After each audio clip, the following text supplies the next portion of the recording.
number वार्डर कर्मी सम्मेलन था विजु जनता दलर एथे जोग देते आमर जे विधायक प्रार्थी अच्छा श्रीयुत प्रफुल्ल सामल प्रबल उत्साह उद्दीपना मध्यम बहु संख्यक महिला साधारण जनसाधारण आज उपस्थित थे आमर मूल लक्ष्य था विजु जनता दल को बहु मात्रा बहु व्यवधान जितेबू आगामी निर्वाचन में निश्चित भाव में आज आम शपथ नेलु आगामी 1 तारिख निर्वाचन में आमर विधायक प्रार्थी प्रफुल्ल सामल और सांसद प्रार्थी जी अच्छा मंजुलता मंडल विपुल संख्यार भोट देव बोली आज आमर जो माने वार्डवासी आसी से आज सिद्धांत नहीं कि आज गले घर को निश्चित भाव में आप देखते नवीन पट्टनायक प्रति सब महिला मान ये अच्छी कहीं मूलर अच्छी महिला मान प्रति कार्यक्रम जहाँ आप मिशन शक्ति मध्यम देखिए आज कि जिते जहाँ अच्छी ऋण ठू नहीं विभिन्न कार्यक्रम साइकेल ठू नहीं आपंकर स्कूटी ठू नहीं लोन ठू नहीं सब कार्यक्रम महिला मान से प्राधान्य दौरान जोटा मिशन शक्ति गोटे योजना बा गोटे विभाग स्वतंत्र खोली तेणु माँ मान निश्चय आग्रह रही समर्थन देवे निश्चित भाव में बहु संख्यार महिला समर्थन देवे आप देखते मिशन शक्ति को डिक्लेयर कले जो 60 वर्ष ये जो एसएचजी ग्रुपर गोटे 28 टका पेंशन देवे यहाँ गोटे बहुत बड़ योजना निश्चित भाव में जितिया पर यहाँ फास्ट प्रायोरिटी देवे बोली मुझे आशा करूँ 2001 मसीह आपण निजे अनुभव करठू नवीन बाबू क्षमता को आसिले 2000 मसीह तांकर प्राथमिक कार्य थिला प्राथमिकता थिला महिला मानक सशक्तिकरण करवा महिला मानक स्वावलंबी करवा महिला मानक एक स्वतंत्र परिचय सृष्टि करवा से मिशन शक्ति गठन करागला एवं मिशन शक्ति माध्यम माँ मैंने आज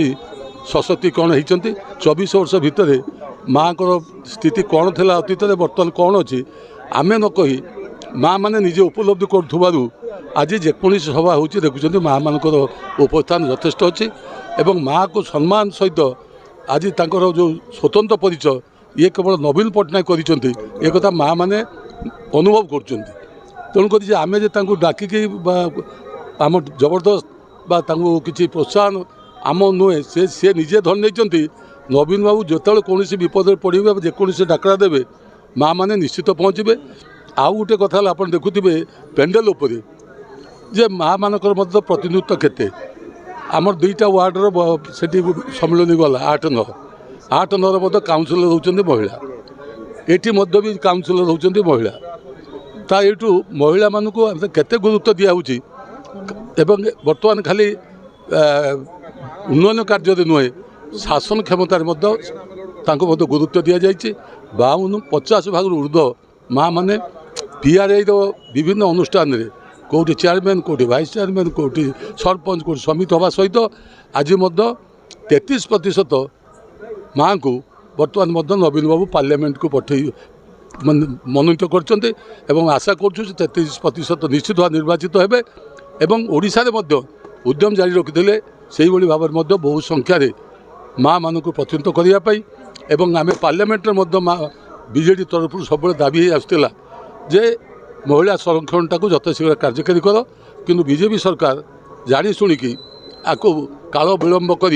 2029 को पर यहाँ कहगला यही गोटे कथा आप जापे से माँ मान सपक्ष कि विपक्ष माँ मैंने डबल संख्यक नवीन बाबू जिते संख्यक कथा कहे से सब संख्या देवे अर्थात आपड़ देखुं जिला परिषद में माँ मैंने भी संकर देते